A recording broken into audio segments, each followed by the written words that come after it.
Okay. Welcome, everyone, and thank you for joining us for another powerful episode of AFA Talks, the official podcast of Albanians for America. This is where we spotlight Albanian American leaders who are shaping our communities, influencing policy, and strengthening democracy through service and leadership. Today's guest is a true example of resilience and excellence in public service. She represents the best of what our diaspora brings to this country. We're honored to welcome Besa Sharrah, Central Ohio District Director of External Affairs for the Office of the Attorney General of Ohio. Besa supports 13 counties across key areas, including law enforcement, consumer protection, business protection, and human trafficking advocacy. She's a first generation American whose life was shaped by her family's fight for freedom and democracy in post communist Albania. At just 17, she moved to the United States, earned her degree in mechanical engineering, and went on to complete advanced studies in international negotiation and policy making at the Graduate Institute of Geneva.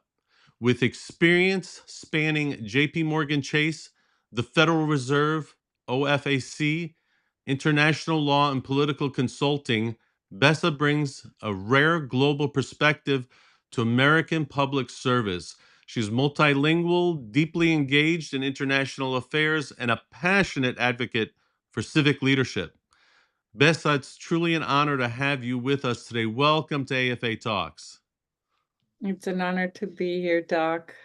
Wow, that title is a mouthful. I Well, never you realized how big it is to other people have to say it. So Yeah. Well, you've done a lot, so there's a lot there to discuss. So it's an honor to have you here today.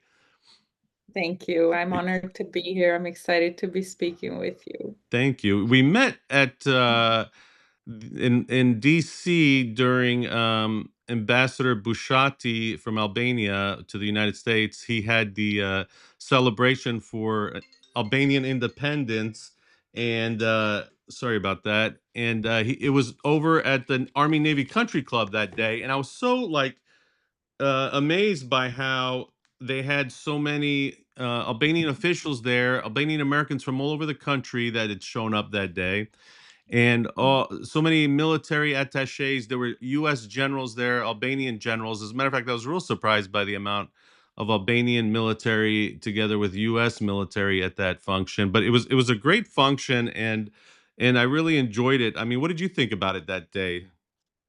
So impressive.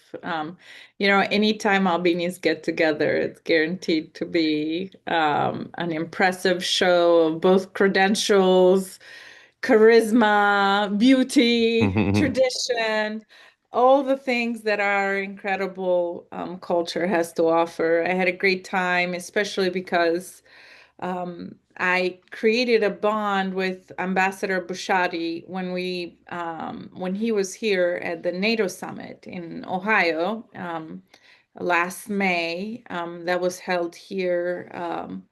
It was very exciting for me to see him again because now I had something to talk to him about after our experience here. So, in addition to that, a lot of those folks are my friends.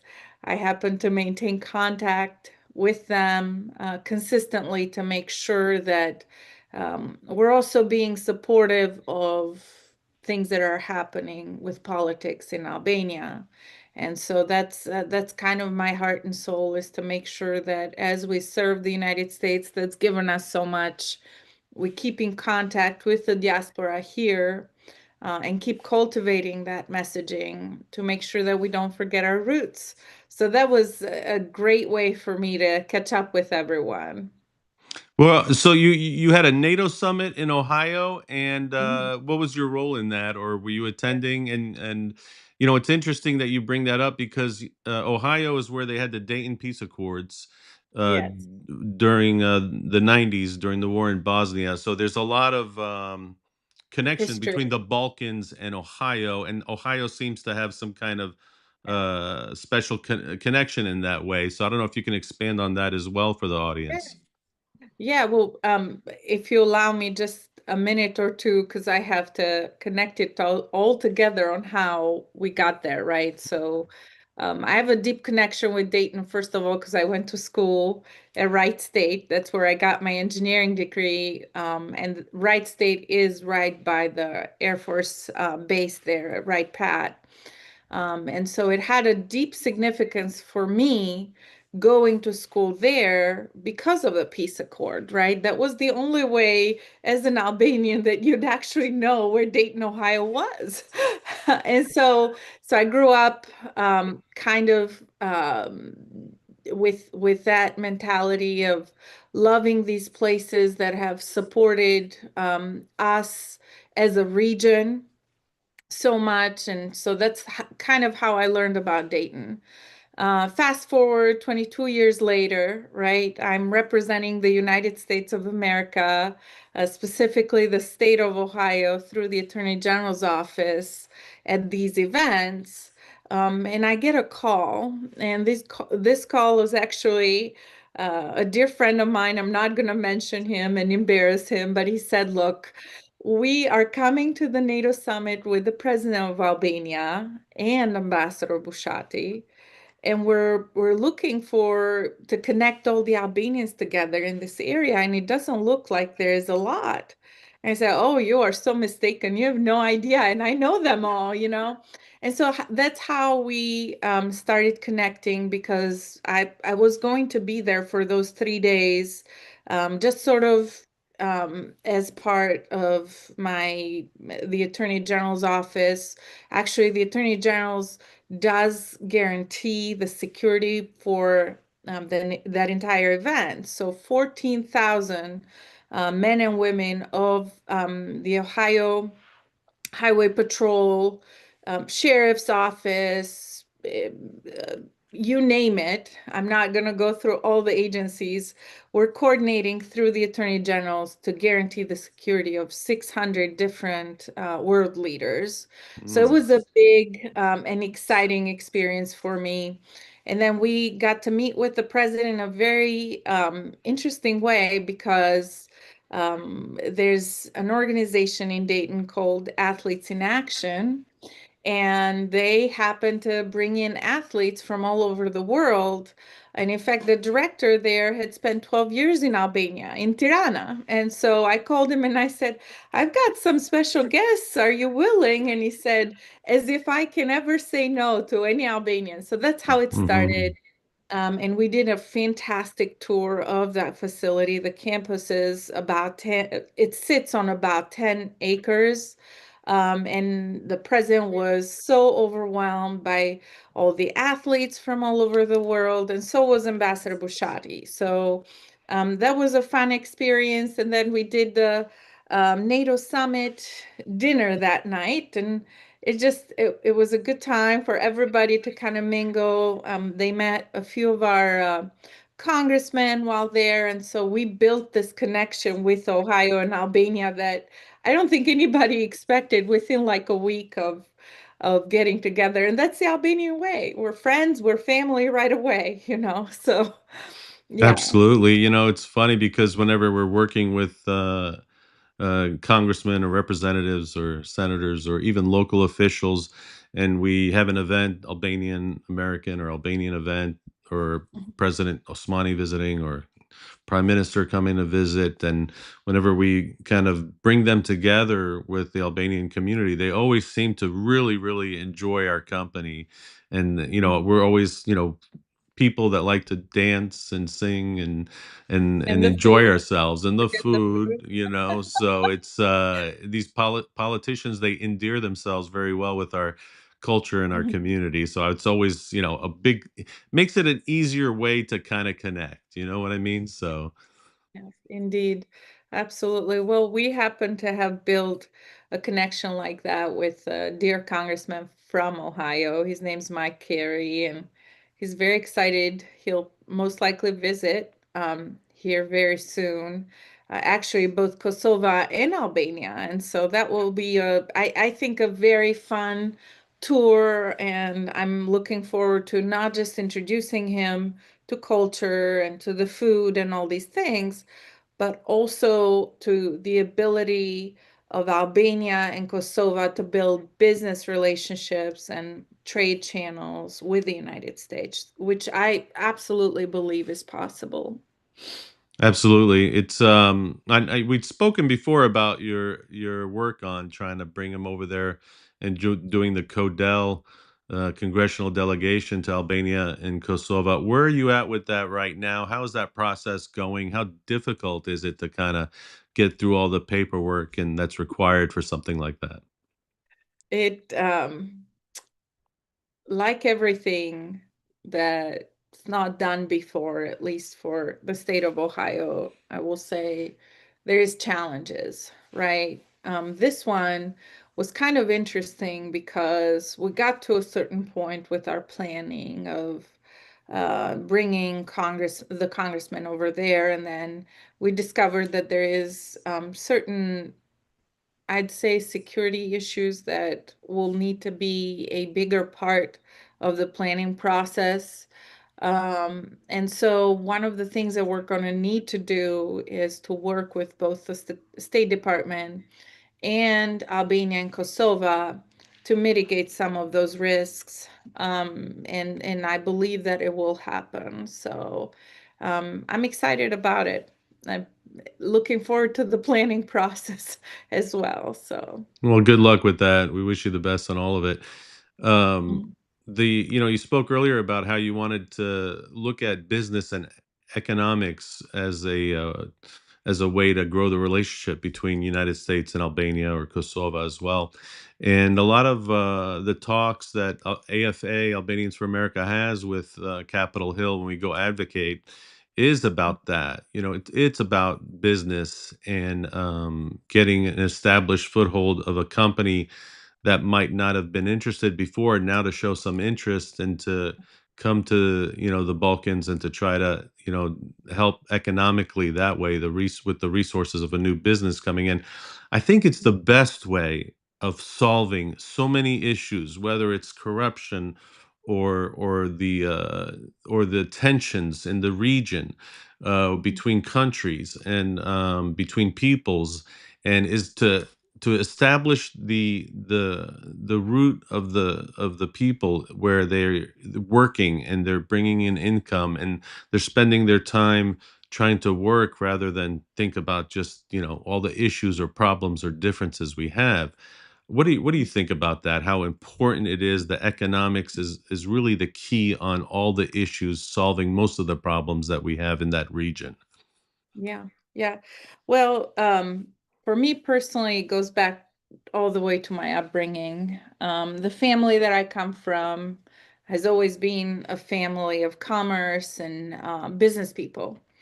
And so I was raised in that mentality that throughout history, the best way to build relationships has always been through trade.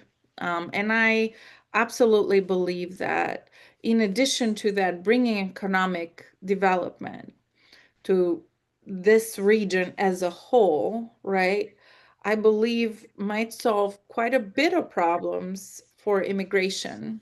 And so, in my mind, the way I look at things is the more we develop over there, the better it will be in terms of affluence, where folks are not going to have a mass exodus of people, especially of young people, right? So, where we are in Albanian history right now, we have immigration of not just young people, people that are looking to get educated elsewhere. We have immigration of the highly skilled folks that would otherwise be able to leverage that skill set in their home country, in Albania or Kosovo. And so they're having to immigrate because just the environment is not there. So for me, I look at that as a addressing a fundamental issue, not just for the United States, but also for Europe and the European Union. So there's that. And that's very much, it's been studied.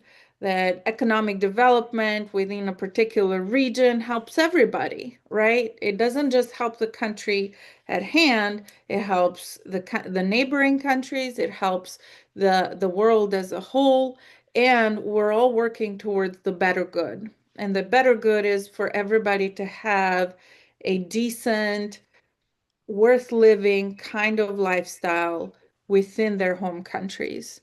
Um, Furthermore, for me, I have that deep Albanian pride.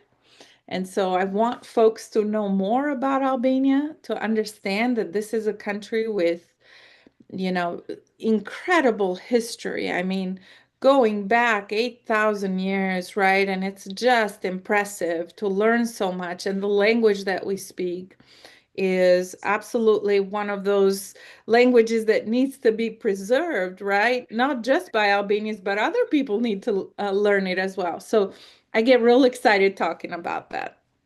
So Yeah. because of Go ahead. things, yeah. So Sorry. because of these things, I try wherever I can to raise awareness on the opportunities that the region offers, on the ability for Albanians to be able to deliver skilled work. And also, it makes sense from a business perspective for the United States and the European Union to want to do business with Albania and Kosovo because of their geographic position as well. So Yeah, that's my, go ahead. yeah, nope, that's good. Well, we're such an industrious people, and it seems like during the years and decades of the old regimes and whether it's in Kosovo and their former Yugoslavia or Albania under former communism, it's kept a lid on innovation. It's kept a lid on people trying to show what they can actually get done for the country. And now you have, in Albania, this great tourism industry that's really taken off. Everybody's seen that coming for a long time. It's such a beautiful place. And Kosovo too. I would visit it in 2023, and it'd been 20 years since I'd been there, and I was amazed at all the new tall buildings in Pristina and how Prizren had grown so much, and how there was a lot of commerce going on compared to what it was in the past. So now I think we're at this inflection point where technology innovation is also a possibility for economic growth in that region. Our Mhm, volunteer, Gino Milici, who you know very well, is mhm, animate about getting an AI center built in Kosovo, which is a high kind of minded dream. But thanks to Zani, which is an organization by a bunch of young students with PhDs and doctorates and very smart group of young folks, Albanians from Albania, Albanians from Kosovo, Albanian Americans studying a lot of universities here. They put together a white paper mhm, tasked, with us on building an AI center in Kosovo, and they've done a great job. We just got it last night. We've been reading through it, and it's an amazing paper. We're going to release it soon, but it just adds to the understanding that our people are very, very industrious, very intelligent, and very mhm, smart, and they have so much capability. And now it's really starting to, I see it like it's starting to really take off and explode like it never has before.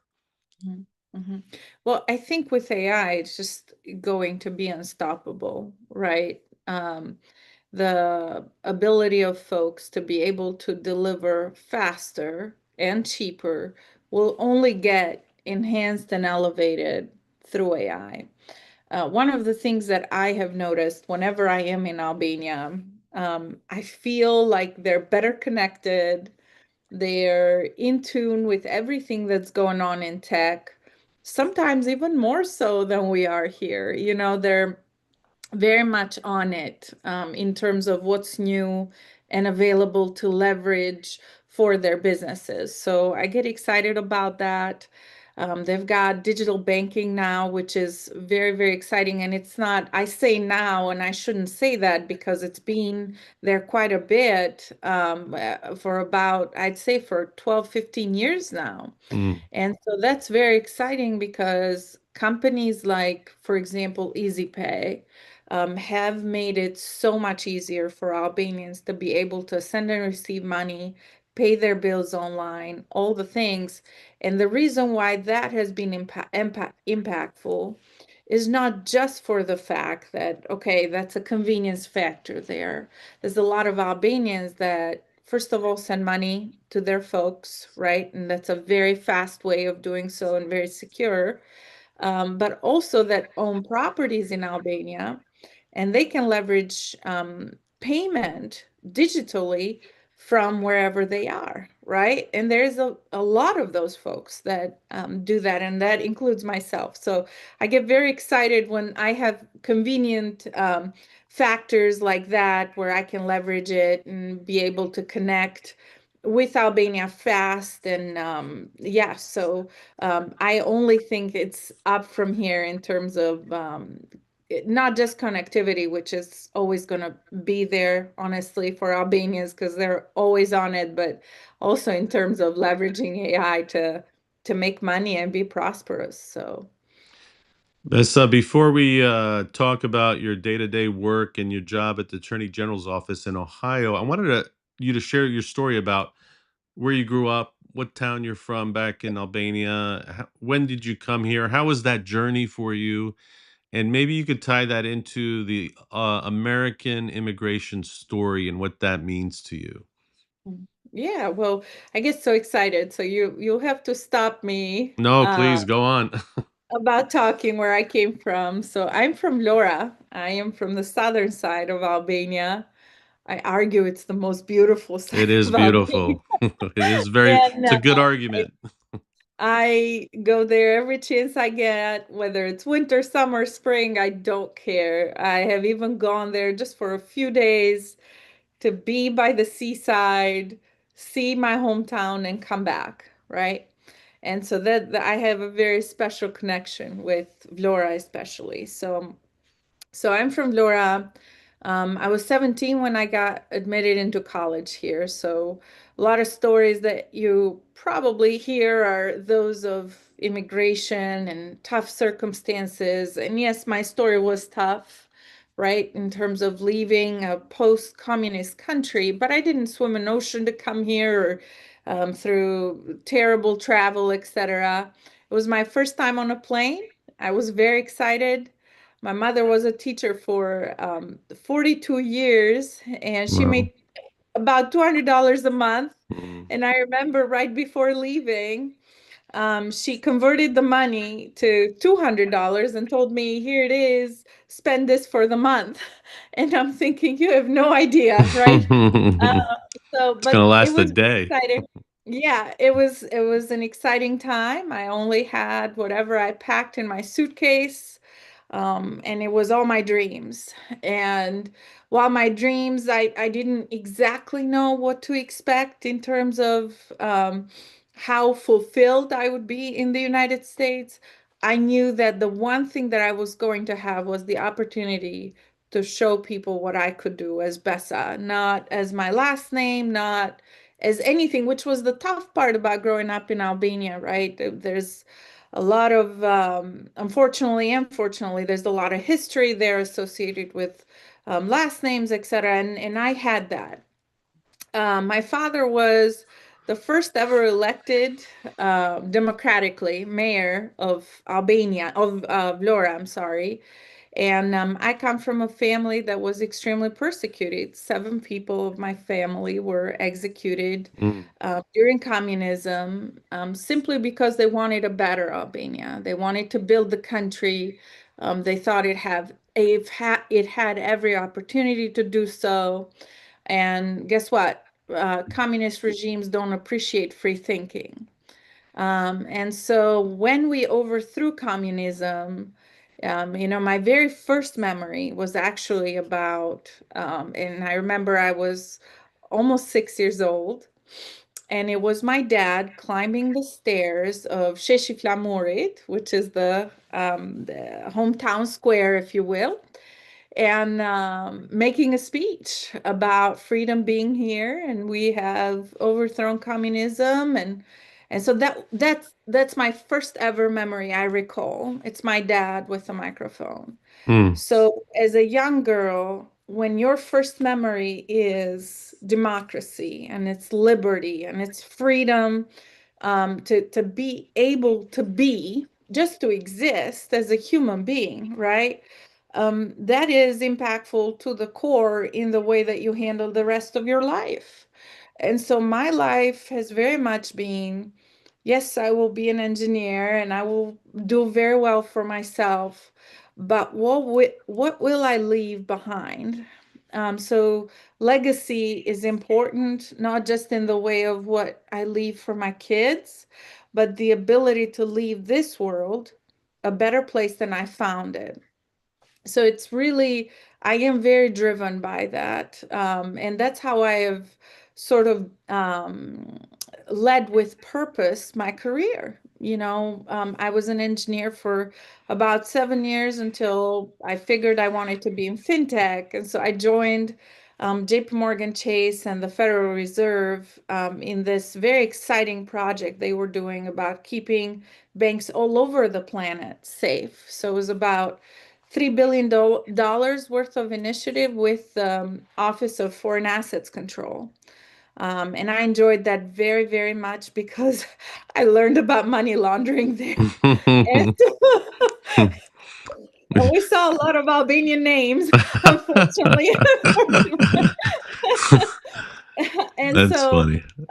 it was a good way to leverage the technology I had learned about to do something that was keeping the world safer. So I just kept building on that. And in the meanwhile, I've always been very involved in politics. Politics is just in my blood in the way of, it is kind of a dirty word because, who likes a politician? And if they're opening their mouth, they're all lying. And, I don't believe that's the case for me, but you'd have to ask other people about that are not too happy with me on things that I make decisions of, but it's always from a good place. So I built my company during COVID.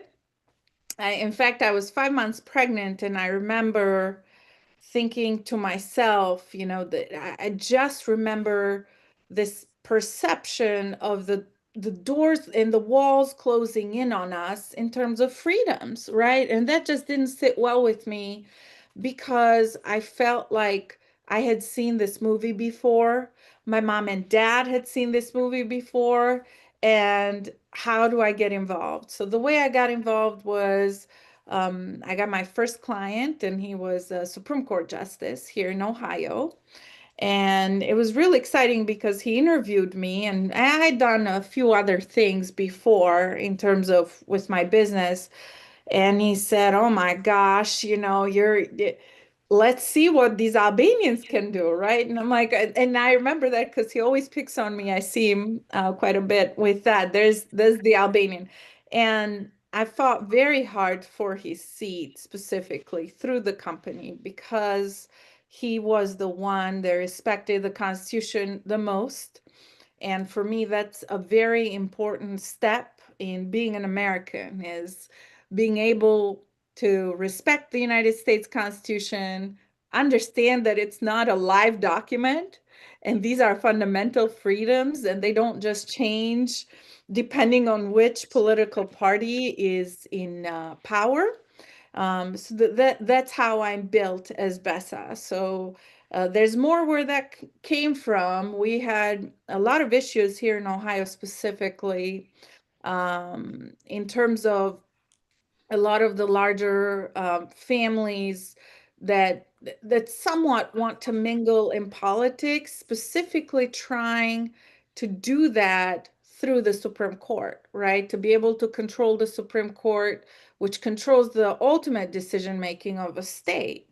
And so that's not smart because the United States has three different branches, and we ought to respect that. And I go back to my upbringing where we don't have that clear division back home, and it causes a lot of problems in the ability to have your rights respected as a citizen. So So hopefully that was a good answer Uh, there. uh, great answer. And who's to know better about democracy than a young little girl watching her father sitting on the steps of the city square, pronouncing freedom right after a communist fall? I mean, it doesn't get more, fairy tale than that, you know. But It it's is for me. It is for me. So you bring a maybe a lot of little too perspective. ideological. Yeah. Yeah. That's really really interesting, the way that that connects. And then you did run for office. It was it state senator you were running for, or which? Yeah. It was state Yeah. senator. And I always tell everybody, running for office, whether it's city council or state rep or Congress or whatever it might be, mayor, or school board, it's a Mhm. very very difficult thing to do. People don't realize how hard that is, and the type of amount of work and effort that it takes. And I mean, it's very difficult, so I commend you for running and taking part in that process, because it's a difficult thing to do. It's a challenging thing to do. You put yourself out there, which a lot of people Mhm. don't want to do.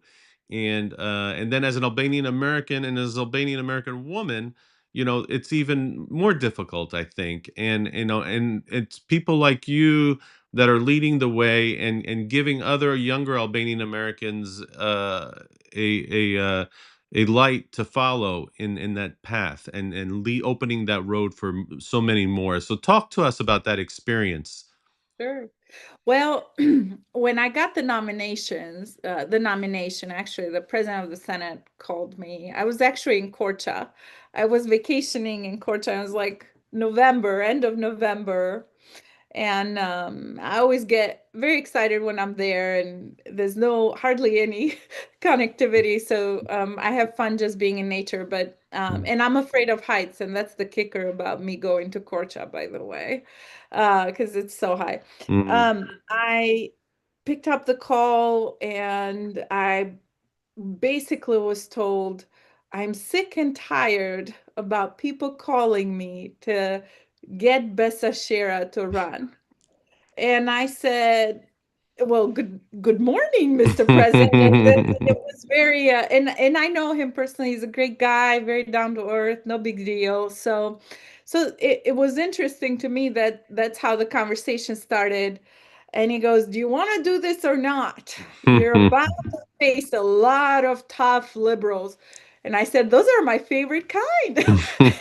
So so we laughed a little about that, and we talked through a lot of things now.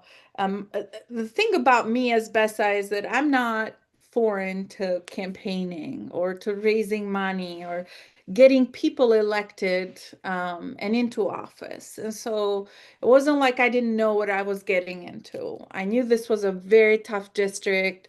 I knew that raising money was going to be tough.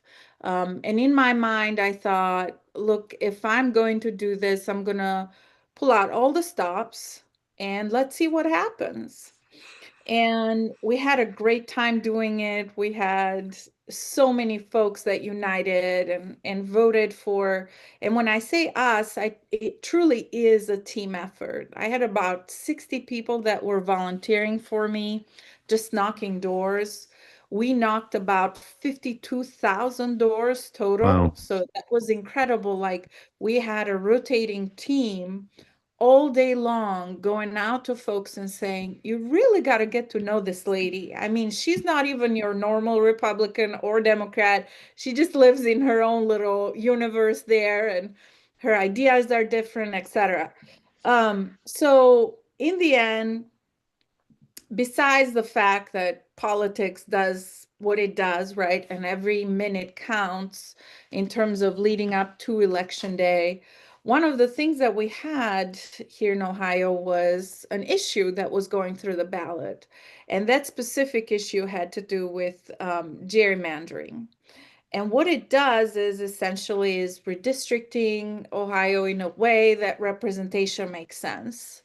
Well, a lot of folks from different entities, right, really want Ohio to be split up in a way where it's not all Republican led. I don't blame them.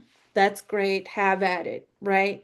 Specific to the district that I'm in, it happened to be very impactful what they did in terms of advertising and misleading folks, etc. So I wasn't able to pull it off, but two things came out of that, if you'll allow me to say that, is the first thing, I got about 74,500 votes. So 74,500 times the name Besa was clicked in a United States ballot, and that was very exciting for me. And folks have said that name, right? And the second part was I got the most votes in history. We were able to unite groups that had never ever been involved in politics. I got a lot of people that will say you're the first Republican I'll ever vote for, and I'll take it, no problem. So, and besides that, the more exciting one, we had a lot of folks that had never voted, and that made me even more excited, and I felt a lot of pride to be able to pull off that kind of electorate. So I know it's not over for me, but I just had so much fun doing it. It was incredible. We brought all the Albanians in, and just amazing. My community here, I was just overwhelmed. So Did you went to you had a primary in I did not have a primary. No, okay. no, So just the you were running general. for the state rep seat, and does it work differently The in Senate. Ohio It was an or open the seat. Senate? Excuse me. Yeah, It's yeah. it So was it an was an open open seat, seat. and you didn't have Yeah. another Republican challenger. Nope, nobody Okay, dared. really? Oh wow, that's interesting. They saw they saw So Bessa. They're like not they don't even want to attempt. I'm just kidding. I'm just kidding. No, I did not have. I was basically pulled as a nomination unanimously. Everybody was real excited to have me, especially because that immigrant story is incredibly powerful, Right. specifically to folks that are seeing some of their freedoms dissipate, right? And so they struggle with that because the United States has never seen communism. Well, we've lived it, and some might say we continue to live it over there. So it definitely resonates with people. And that was part of why I was able to rise through the ranks very quickly. Mhm. But I think in addition to that, overall just being very supportive of an agenda that truly is about Ohio and making Ohio one of the best economies in the United States. That matters to me a lot. So, and I'm excited about the things that we're doing over here right now. So just help me understand real quick. So there was not a do the Democrats have a not or I had a an opponent through the opposing party, yes. but y'all neither the Democrat nor the Republican has a primary challenger at the beginning. They get She, I nominated. believe, I believe she had a primary and was able to win it, but I didn't have one, so I could just go Just go on. to the general election. Yes, Okay, and yes, then and then you lost to the Democrat challenger. correct. Okay, Yeah. and and that was what year was that? That was 2024, the 2024. 2024 election. Okay, So, and it was tough, the loss. I know it always is for everybody that puts their oh, heart into it. It's always a tough, difficult thing, and yeah, and I always tell these folks that go through the process.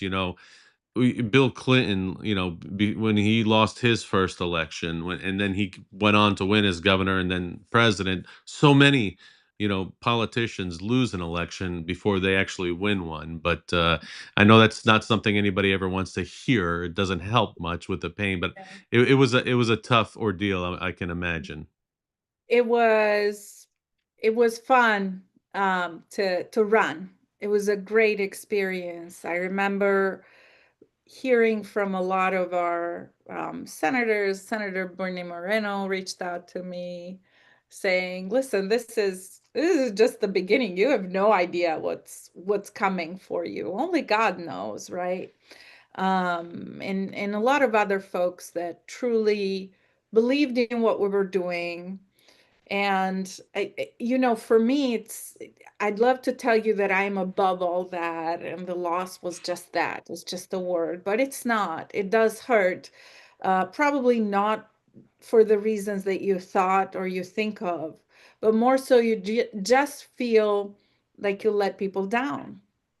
And that's a big deal to me. I had a massive team that was just pouring their heart into me and this whole campaign. And that was the first thought was, wow, all these folks, they thought it was coming, and now here we go. So for me as Besa, I'd say about it lasted about a week before I knew that something even bigger was coming for me. And that's kind of funny because my faith is like that. The reason God will close the door is because there's an even bigger one coming, and you just have to be patient because, truthfully, His plan is always bigger than ours. And so when the Attorney General came with this job, he said, listen, I don't know if this will interest you, or if you even care, but I've got this opportunity and it covers 13 counties as opposed to one. So from 600,000 people, I went to 2.2 million Wow. citizens representing. And so it's an exciting opportunity for me. It came after a lot of inner search on whether or not I could be a good public servant, because I don't like to not serve well. I want to pour my heart into everything I do. So yeah, I took it, and the rest is history on what we've been able to do for the last year and some. It's been an Well, exciting time. before you get into your job with the Attorney General's office, are you able to tell us, do you have any future aspirations to run? And if so, what office? Oh God, I think my family will kill me if I Or you want to keep that to yourself for now? It's up to I you. I I have instructed. Oh, okay. Okay. I will say it this way before I make a joke. Yes, always. Right? I just, in my heart of hearts, I have been and I was born to serve. Whether it's to serve God or, to serve the people through, serving God through serving people, or just in my little lane here as Besa, that I don't know. But I do know that I'm a public servant at heart, and I do it with a lot of love, and I have a lot of love to give still, and a lot of skill set to give. So I'd be excited at the opportunity, but the right thing has to come, and it has to make sense with my family. I have two young girls, they're 10 and 4, and they need me. I have Mhm. Isabella and Dardania, and so it all has to be in a way that is planned by God, in a way that I can actually win and do good things. So yes, yes, the answer is yes. All right, great. Tell us about the job. Okay, so you're with the Attorney General's office. What's the title of the position that you have, and what is the day-to-day work that you do?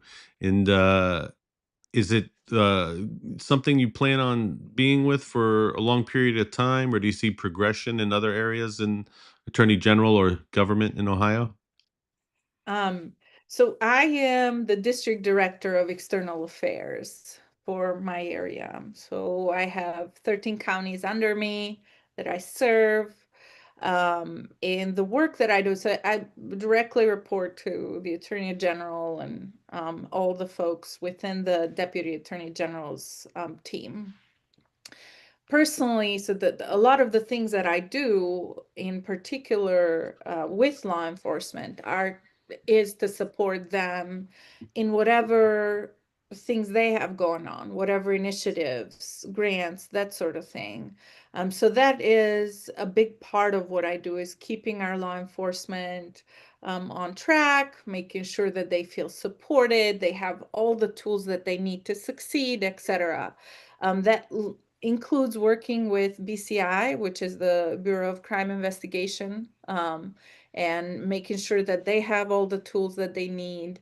And in addition to that, I basically do and touch every local affair that needs to happen and bring that to the table to the attorney generals, right? So I have to attend a lot of the meetings, build a lot of relationships with both, whether it's local prosecutors, all the way to state positions like the Senate, etc. So almost a liaison of communication, or communicator in chief, if you will, with the Attorney General. So it's exciting. I do it with a lot of pride, especially my work with law enforcement, the FBI and the DEA, because I like to think that that is a great way to serve, and to serve Ohio is to support our police. So it's very near and dear to my heart, and I attend the meetings with a lot of excitement and ask a lot of questions. Not sure if they appreciate all the questions, so but I have fun with it. I've in a lot of ways they've inspired me to learn more about how to defend myself, why the Second Amendment is so important, and a lot of other things that the United States has at its fundamental, at its foundation. So yeah, pretty much that will sum up the job and whatever comes through the desk, basically. So Ohio's interesting. I was talking to Susanna Shkreli about Michigan last few weeks ago when we had her on the show, and how Michigan's really become a bellwether state, especially during presidential elections, and how its importance has gained so much prominence in American political value. In a way, Ohio had that for many years. It was a state that kind of you needed to win, to get to the presidency, but it still, has holds high value, and especially in a presidential election as well. So, what I want to get to you with about this is tell us a little bit about Ohio politics, the Attorney General, and then after that, maybe you can start having discussions about JD Vance. He's from Ohio, former oh senator. What is yeah. do you have any uh, history or contact with him in the past? If so, just I'd love to hear about it. And what do you think about his future as well? But talk to us about Ohio politics in general and the Attorney General, and then let's talk about JD a little bit, or Vice President. Mhm. So, first and foremost, I think you know by now that Ohio is a Republican-led state, so it's got a supermajority, and what that means is that both the House and the Senate of Ohio have a majority of Republican elected officials. That is very, very important in terms of the ability to pass legislation, right? So, because you're more likely to have a lot more bills that are Republican leaning. So, it's important in a lot of ways but especially it's proven to be incredibly important when it comes to business. One of the exciting things why Ohio has become such a hub for companies like Intel and Google and Facebook and Amazon coming here is because we have an incredibly stable environment in Ohio for your business to flourish. And what I mean by that is we largely stay out of your way, right? And so and that's a good way of leading because it's worked for Ohio at least, right? In terms of abilities to create jobs, it's not that hard because our skills And our skill set here is pretty good in terms of technical skill set is what I'm talking about. We're home to the 12th best university in the United States, Ohio State. And make sure you tell that to Susanna when she talks about Michigan. That part didn't come up, but yeah, I was thinking, when I first asked you to be on the Yeah. show, I wanted to have two people. I was thinking you and her. Then I realized, wait, hold on, this is Michigan and Ohio we're talking But about. I That's not I gonna I work. would not do that because I know nothing about football except that that's our team. I'm just kidding. And Right. that the Cleveland Browns need to work Oh, harder. geez. So that's Yeah. all I know. So, Right. so that's one of the good things about Ohio. It's a very stable environment. It's got skill set. And if we, for example, are in the running for a large contract, right? We have a couple of companies that have moved here from either California and even Texas, if you will. Um, and that company will say, well, we would love to come here, but the skill set's just not there.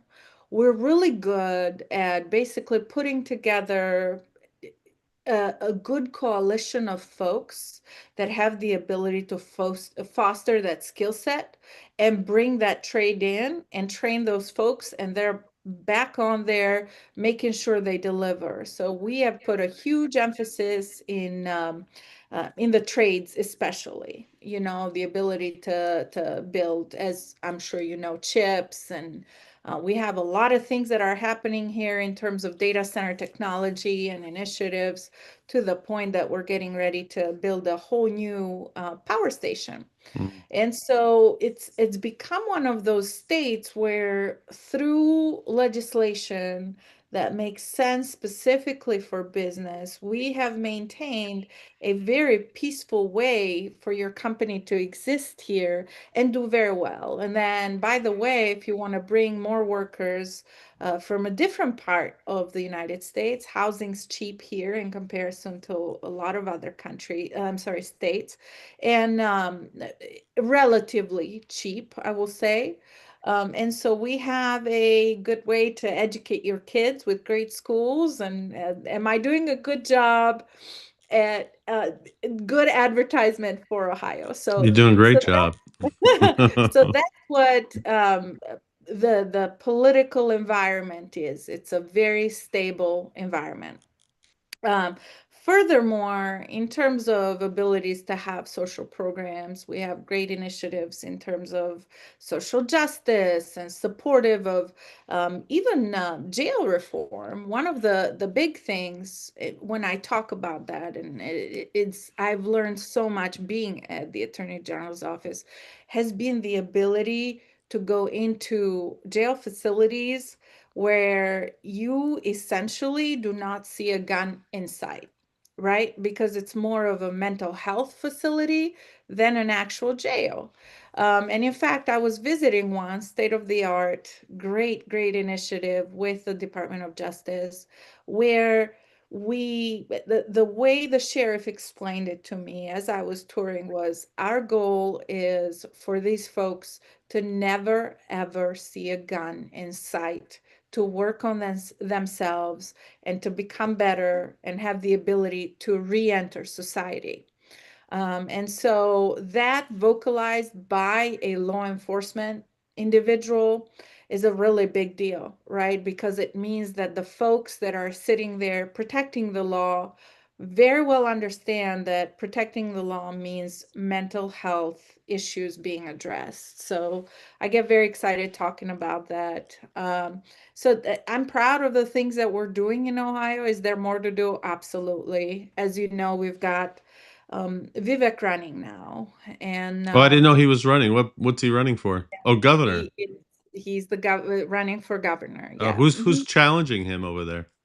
From the Republican side, there's no Republican challenger. From the Democrat side, there's a lady, a doctor, her name is Amy Acton. And so that's going to be a fun experience to watch. Yeah, for our audience, Vivek Ramaswamy, former presidential candidate in the last election, on the Republican side. Mhm. Yeah, and Vivek seems to have quite a bit of an agenda, an exciting agenda specific to education, which I think is very, very important, no matter what state you go to, right? So, Have you built because a relationship with him at all, or had an opportunity to meet him? oh, absolutely, I have. He's a great guy. Yeah. So, it's a good time to live in Ohio, Doc. Yes, it is. And Mhm. don't worry too much about the political environment. In my mind, the way I look at it, so I'd say when I was in college, it was a time basically where the whole of the United States economy was unstable, right? It was the 2009 crisis right around the time I graduated, and finding a job was really tough. And there's this instability of what's going to happen to you. And And Ohio had it tough too. They lost a lot of manufacturing over decades. Absolutely. Absolutely. We sure did. And a lot of that is coming back through different initiatives, right? And we want to do it in a way that it makes sense and it's maintainable, right? Because part of what, and I'm not, unfortunately for me, I'm not one of those folks that will say, unions be damned, right? I'm very much a person that believes that unions do serve a purpose, but they also have to make sense within the entity that they're living in, right? And not be a roadblock to building our economy, right? And that is very much an issue when you're paying your workers wages that, while they might be marketplace, they don't necessarily make sense for what you're trying to achieve and grow a company. So there's a lot that goes into that, and that's a larger subject, but it is one that is worth mentioning as we go along in terms of how the economy will transform, especially for Ohio. Okay, so tell us about Vice President Vance and any interaction with him or not, and Yeah, what do you think about his prospects in 2028, and yeah, whatever you can, just go for it. gosh. So it's a three-part question. I'll tell you a story before I start. Mm. The way I met the now Vice President Vance is an interesting one. So I met him when he was on a seven-way primary for the Senate. So it goes back, what, 5, 6 years ago, not 5 years ago. I had just given birth to my daughter, so she was a month old. And my client, remember the Supreme Court justice I mentioned earlier, he had these events that I used to run with him. I was his consultant, so we would put them together. And so he brought all the candidates running for that Senate seat. And one of those was J.D. Vance. And JD was running extremely late, and it was this very casual place, right? And so he walks in, and you could tell he had not slept that night. And he goes, Besa, I'm so sorry. My wife Usha and I just had a baby, and I have not slept, and I am just exhausted. And I have a 1 month old in the other room, right? Mother of the year here. But you got to do what you got to do. And so that was my first ever encounter with JD back then, and he's a great guy. And we took this selfie together. I still have it, and who knew, right? And I go, you know what, JD, I don't feel really pretty right now, so let's not, and he goes, screw that, give me that pin. So I have that, and I put it on Facebook a while ago because I'm like, he was ever so kind to me, to this young mom, trying to work hard. He knew exactly what I was going through because he just came from that. So that was my first encounter. I do respect him a lot. I think he's an impressive man who has God in his heart, and that's a big deal to me. In addition to that, he's very well educated. So if you ever have an opportunity to listen to him speak specifically on the economy, you will understand that his vision is extremely special, not just in the way of creating jobs, but preserving what we have. as a United States, in the United States. And I like that a lot. I happen to be a big fan of the United States. So, yeah, I do want to be the best in tech, the best in advancing medical, anything, not just pharmaceuticals, which unfortunately at the moment we happen to have a large production of those in China. So we agree a lot on a lot of things. So I'm a fan. I will definitely be supporting him in 2028. And his foreign affairs, well, it just speaks for itself in terms of what he'd like to do. I think he is absolutely respectful of immigrants that come to the United States, not just, you know, for the right reasons, because I think everybody comes here to want to do something really special, right? And be better in their life, but also to do it the right way.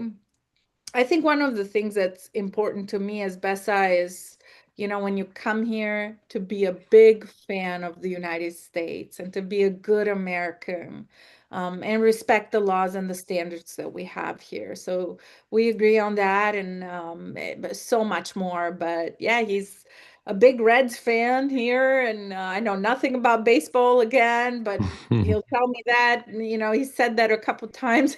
I'm like, yeah, me too. So he's an exciting guy. And then the whole family, if you get to know the family, his half brother actually happened to run for mayor of Cincinnati.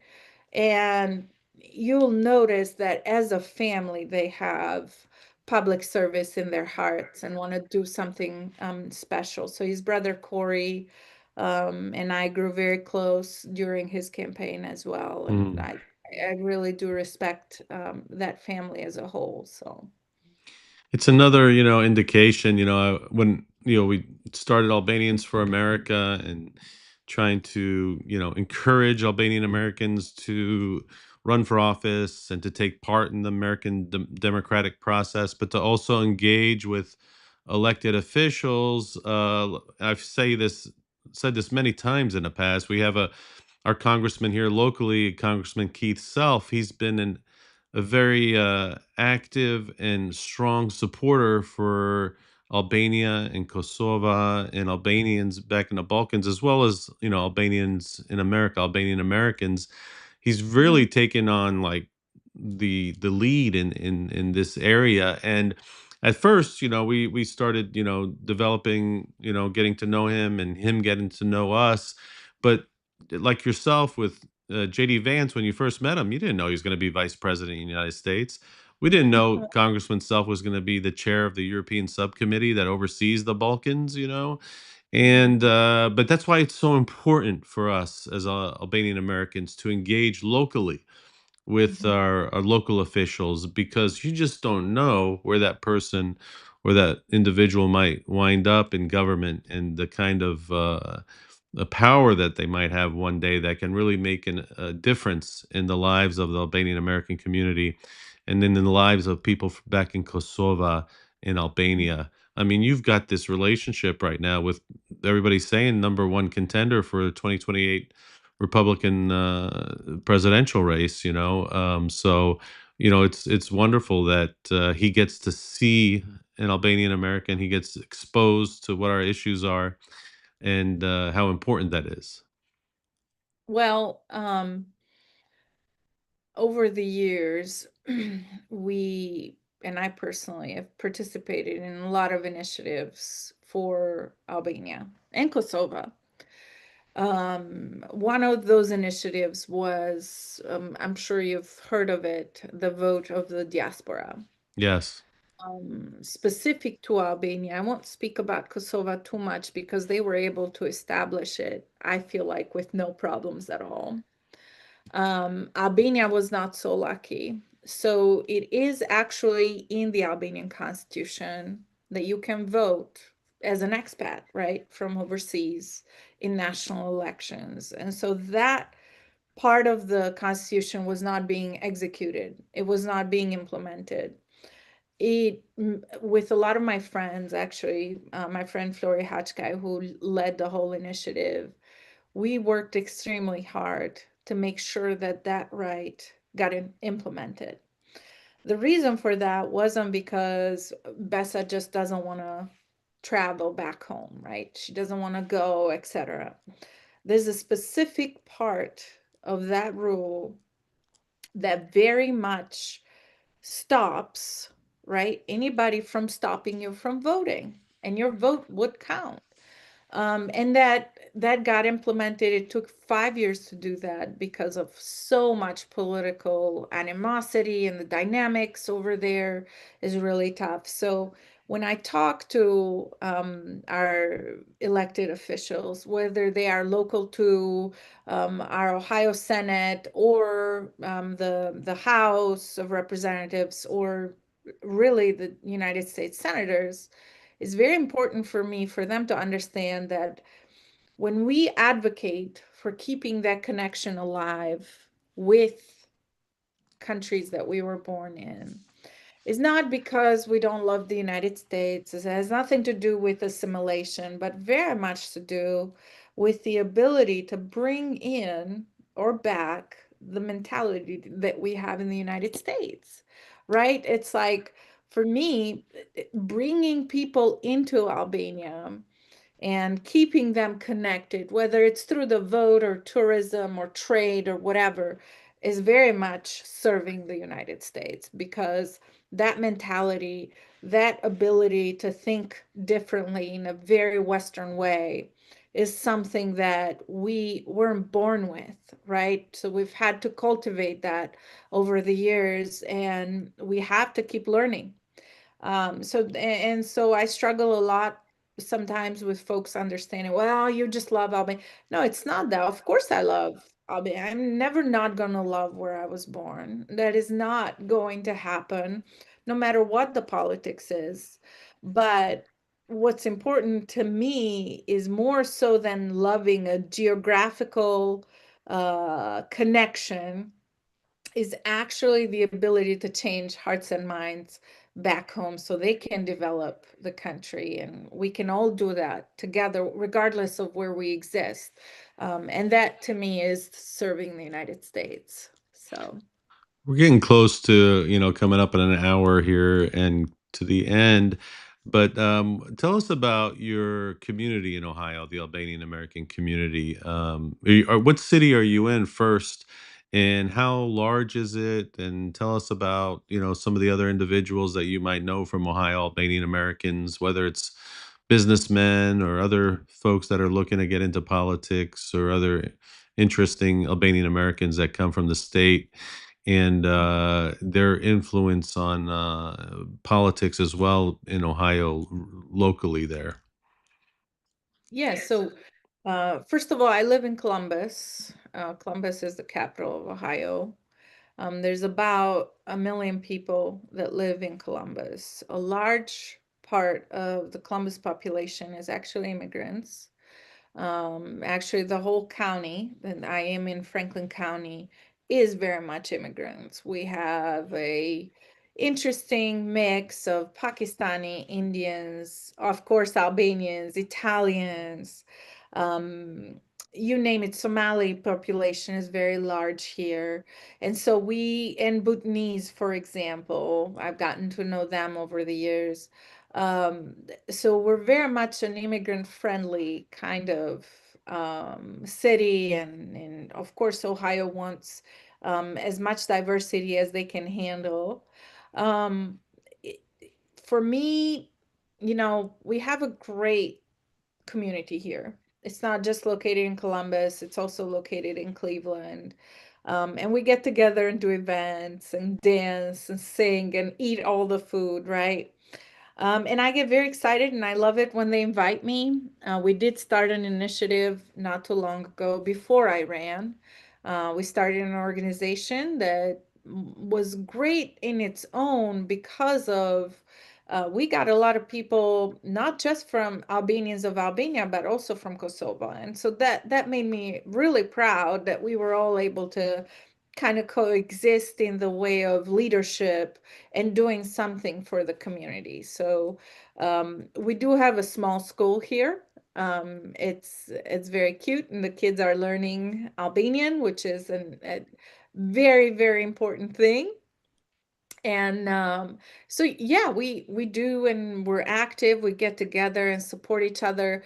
I think one of the things that we have as Albanians that maybe not every culture has is that we're there for each other in ways that probably other folks that, while we might maintain a connection, we wouldn't be able to have those conversations together, right? So I'm very proud of that. That we, if there's ever a need for any of us to call someone in the middle of the night, we do that for each other, and I get very excited talking about that.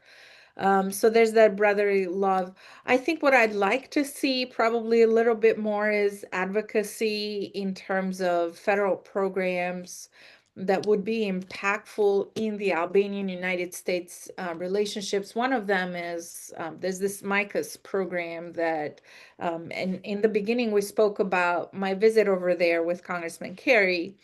And Albania, unfortunately, is not part of that program. It's a mutual exchange of cultures and other things. And somehow we, though we are one of the friendliest countries of the United States, right? We're not part of it. And I was shocked to know that. And I will be working very, very hard with a lot of my friends, including Gino, to make that change. And that will include Kosovo. So I'll be working with the State Department and Congressman Kerry on that.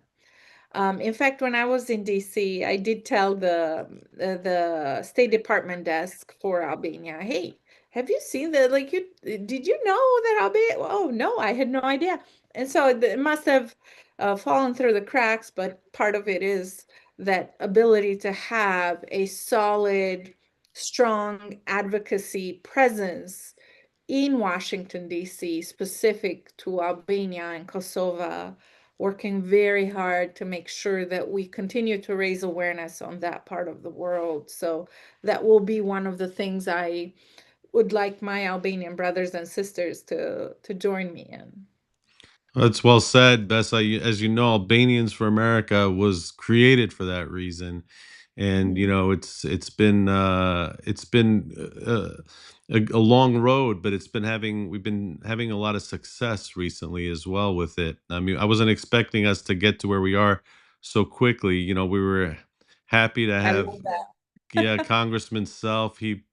He dropped a bill that's going to be going up for markup, hopefully this week, for Albanian human rights abuses in Serbia in the Preševa Valley, and having the State Department investigate those abuses. So, it's like you Very said, these things, they make a difference, and they matter when you connect and when you engage in the important. democratic process. And we feel like Albanians for America, as well as others that are out there today doing the same thing, is making a difference. It's having an impact. And Congressman, they're remembering, Albanian American or Albanian issues in Kosovo and in Macedonia and in Albania, as well as Montenegro and other areas, as we try to highlight a lot of things that are important to the Albanian American community. So, before we leave, Besa, do you have any kind of encouraging words you might want to give to a young Albanian American that's thinking about maybe following in your footsteps, where they want to run for politics or have a professional life? I mean, you have two young daughters yourself, and what kind of advice would you give them, or would you say to them, being Albanian American and growing up in this great country? Yeah. I uh I do a lot of mentorship. I don't have a mentor that's Albanian, so maybe that's got to change. I get real excited when people ask me whether they should run for office, right? And because I absolutely think everybody, regardless of whether you care about politics to a certain extent or not, do it. Do it once. I get even more excited when I hear Albanians being involved in politics in the United States, not just with one side, but that they truly understand the political process here. That makes me very excited. The advice that I would give is be patient. That's been my biggest struggle. It continues to be in the way of you're not going to have everything now, right? Everything that you are doing right now, it's being positioned in a way that it will work for you over the future, right? So I started small, and I remember the story, and I will leave you with this. When I joined the Republican Party in Ohio, I think I'd been here a year and some, and folks noticed that I went to a gathering at the Republican Party, and they noticed I had an accent. And there's this stereotype, right, that most immigrants, they want to be with the Democratic Party and so forth. And they told me, well, listen, the Democratic Party headquarters are down the road. This is the Republicans. I said, oh, I know exactly where I'm at. This is where I belong. You have no idea where I come from. And so that was, I was a Republican back home, and I'm not even being, there's no secret to it, right? I very much, I'm reflective of the ideology. That doesn't mean I don't get angry at my own party sometimes, right? Any person that is a critical thinker will do that. And you should do that. And you should remain skeptic of processes and people at all times, regardless of political parties. So I would give that advice. But the truth is, get involved as young as you can be. I have a Pakistani student that he is in high school still. And that's his dream, is to want to run. I have a business partner of mine that also a Pakistani national, came here at 17 like me. And I had the honor of participating in his swearing in ceremony for city council a week ago. That's great. And so those dreams do become true if that is your calling. But above all, you should want to serve the United States, the country that's given us everything, and that's how I look at it. So hopefully that helps. It's wonderful. And I'm sorry to say we've come to the end of the show. It's been a great conversation. And Besa, thank you for sharing your story, your insight, and your vision with us. Your journey reminds us that Albanian Americans are not just contributing to America's future, we're helping lead it. Indeed. Doc, I think you have a question on the chat. So I'd look at it. I'm happy to You answer know if what? I forgot to check those tonight. Let's see here. Sorry about that. You're going to keep me on, which is great. I was no, it's all hoping I right. ran out of questions. I'd Let's hate see. not to have it addressed. Not a worry. I got this. Let's see if I can bring this up. I don't know if you can read that. It says, it's so great to hear about your experience and achievements. How deep is your interest in Albanian matters? Have you followed the Albanian American Development Foundation, AADF? Are you aware that its first chair was Dominic? I can't pronounce the last name, Scaloni, a highly respected New Yorker of Arbish origin, but since 1998, therefore, for about 30 years, the AADF chair has been another person who has steered AADF. Let me bring it back up for you. I don't know if you can see it. Let's see, steered AADF into controversial projects like to take over. I don't know what that last part is. So I guess is how deep is your interest in Albanian matters is mostly the question that Agran is asking there. Mm. I don't want to get too deep into it, especially because I can tell we're running out of time. I'm very familiar with the organization. Okay. Um, Absolutely respect their initiatives. And yes, I am very familiar with Albanian politics. I follow it. I meet with leaders from both sides quite a bit, to try and get resolution to different initiatives. And I just spoke about the diaspora vote. And that vote had to be, I'm sorry, that initiative had to be passed unanimously from both sides, right? So we had to have quite a bit of conversations with both the Democratic and the Socialist Party representatives in Albania. So yes, I keep in touch with both sides. I'm very aware of all the issues that are going on, and unfortunately, there's only so much that you can do, right? The vote of the diaspora required quite a bit of dialogue, not just with the Albanians in Albania, but the Albanians living across the planet. So uniting all those folks, I'm very proud of my friend Flori, who, as I mentioned earlier, he led the initiative along with, I think, like 120 other young Albanians from all over the world, right? So it will require all of us. It's not just a one person job. I certainly have volunteered my time and have no problem continuing to do so, to help advance whatever support I can give. I'm there, but there's only so much that one person can do. We all have to unite together and try and get those better days ahead somehow. So hopefully that helps. Well, that was the only question I had. And again, Bess, I don't know how to thank you enough. I hope you can be a guest again in the future. It was great conversation. I was telling you earlier before we started, usually I have a script that I try to go by. Now I'm trying to go a little bit unscripted while I do these, and it turned out to go very well. And I really, really appreciate your time, and I wish you the best of luck and all the success in the future. Well, thank you very, very much for everything. You'll never need a script with me because I'm generally off script anyway. It was an honor to participate, and anytime I'm happy to answer any questions. So very excited to have been with you, Doc. Thank you. And to our audience, thank you for tuning in to AFA Talks. If you found today's conversation inspiring, please like, share, and subscribe.